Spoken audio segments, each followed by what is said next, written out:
This is the new Moto Book 60 and this is the new Moto Pad 60 Pro. Considering Motorola India's success story with smartphones lately, it makes a lot of sense why they decided to enter the laptop and tablet category in 2025. The idea is plain and simple: to build an ecosystem of products which includes the smartphone, the laptop and the tablet, and build them together with something called Smart Connect 2.0, which we've already experienced on the smartphones, and at the same time offer good value for money products, which Motorola has been doing with its phones. Now hopefully they're doing that with the tablet and the laptop as well. So in this video I'm quickly going to be going through what the Book 60 and the Pad 60 Pro have to offer. It's not like a detailed video, but like a first impressions of these two products and what you can expect from it. Alright, if you're here for the first time, I'm Arshad. This is Trakin Tech English, your destination for detailed, incisive gadget reviews.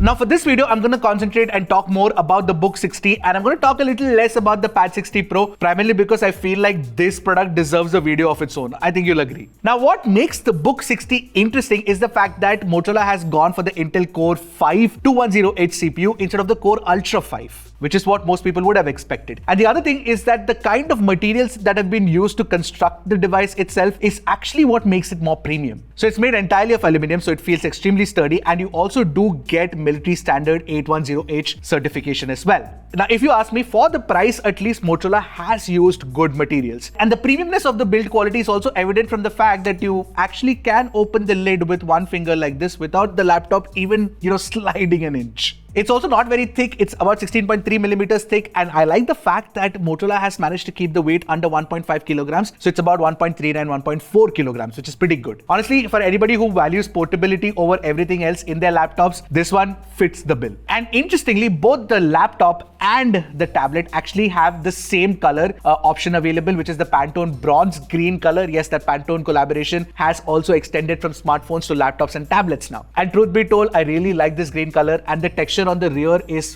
damn nice. In fact, on the laptop you also get a Pantone Wedgwood color, which is like this bluish color, and that also looks good. Alright, now time to talk about the performance, and like I mentioned, you get the Core 5 2100H CPU, and it is a cost-cutting measure, but a good one. Now you must be wondering, how is that possible, Arshad? Actually, let me explain. Now, if this laptop had to come with an Intel Core Ultra chip, the price would have definitely gone higher because the Core Ultra chip comes with a dedicated NPU. Now, while AI performance would have improved with an NPU, you can actually use AI even without NPU because it uses the CPU for a lot of those tasks. In fact, you even get Copilot support, and it works with the CPU, so it's fine. Now, while this is an Intel Core 5 CPU, it actually uses the Raptor Lake Edge refresh architecture, which is pretty fresh. And what we noticed in our testing is that the performance is very similar to a Meteor Lake CPU, like the Intel Core Ultra 5 125H. By the way, if you want, you can also get a Core Ultra 7 variant of the Book 60, which is evident from the benchmark comparisons that you can see for yourself. The scores are pretty neck to neck. And the Intel integrated GPU should be good for some light gaming sessions. For example, if you want to play like a quick session of Valorant, that should be possible on this laptop. Now, apart from the CPU, Motorola has not compromised on the expandability and the connectivity features. So you get 16 gigs of DDR5 RAM in a dual channel configuration,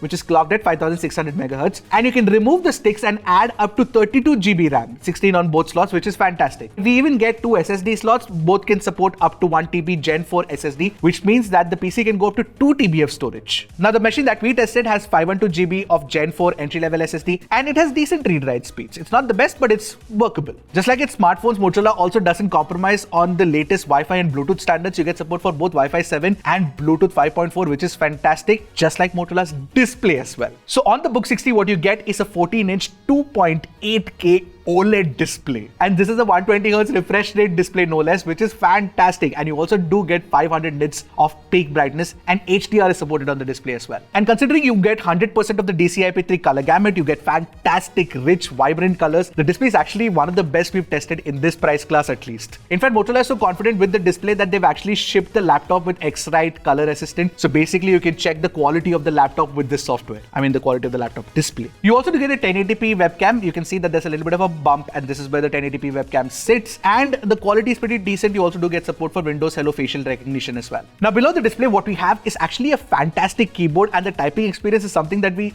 really enjoyed on this machine. The key travel is good, the spacing is good, that's not a problem at all. One good thing I like about the laptop is that you get upward firing speakers, two speakers right next to the keyboard itself. Now, these are also Dolby Atmos certified. I find like the speaker quality was decent. We've heard better.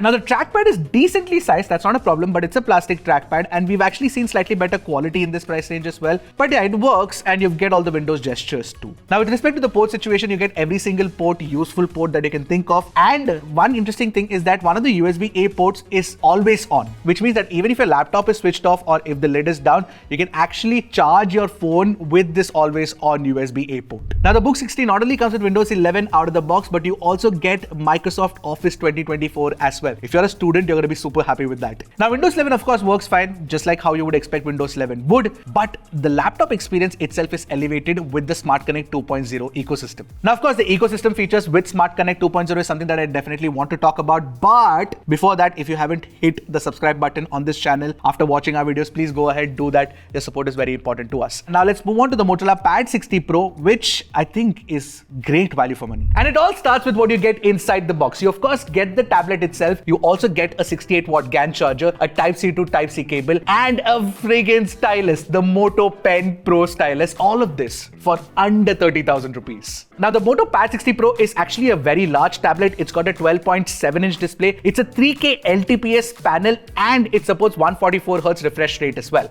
Now considering this one's a big boy, it also weighs 620 grams, but the weight distribution has been done evenly, so it doesn't feel uncomfortable to use. Now along with the display, you also get quad speakers that can get very loud. It sounds rich and there is enough bass too.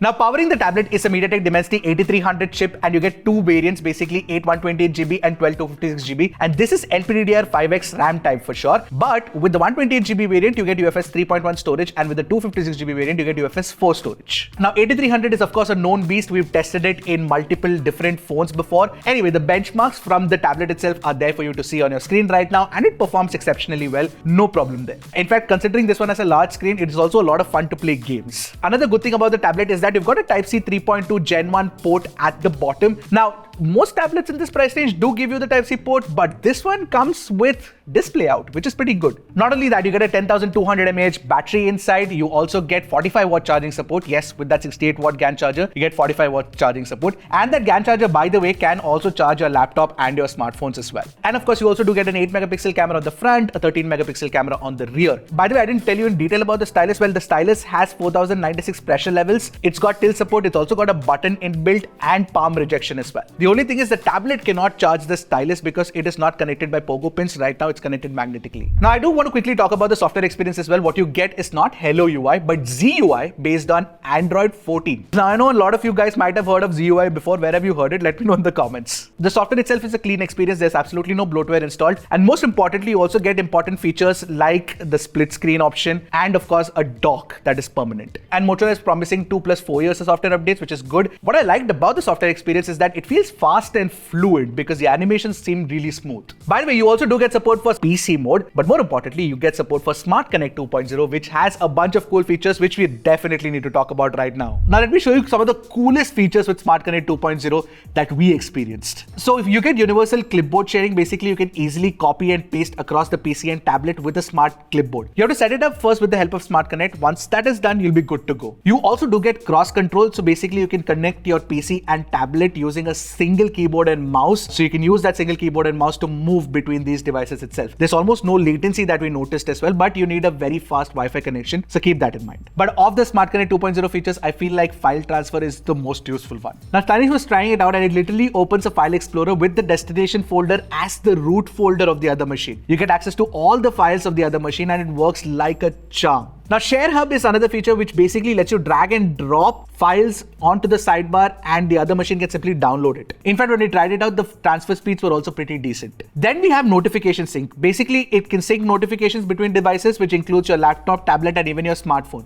I think it will be most useful for when you're using a Motorola smartphone because that's where you get most of your notifications, right? Now, I actually like Smart Connect 2.0 because it does cross connectivity really well between devices and it does it seamlessly too. Now, for those who have been following Motorola India's trajectory will know that Motorola has been seeing exponential growth in the mid-range smartphone segment, and therefore the Book 60 and the Pad 60 Pro are also mid-range devices that offer a lot of value for money. So the Moto Pad 60 Pro starts at 27,000 rupees and the Book 60 starts at 62,000 rupees for the Intel Core 5 variant. Also, the sale starts from 23rd April for both the products. So the idea for Motorola here, I am presuming, is that, give more mid-range devices so that people can get into the ecosystem and try out Smart Connect 2.0 to see if it fits into their daily life. Now, whether that will actually fit into your daily life is only something time will tell, but what you guys can tell me immediately is if you want a detailed video on any one of these two products. Right now, what I wanted to do was just quickly introduce these products and what they can do for you, and it's looking interesting. So what do you guys think? Do you like the Book 60 and the Pad 60 Pro, or you have some different opinions? Let me know in the comments. I'll see you guys in the next one. Until then, keep tracking and stay safe.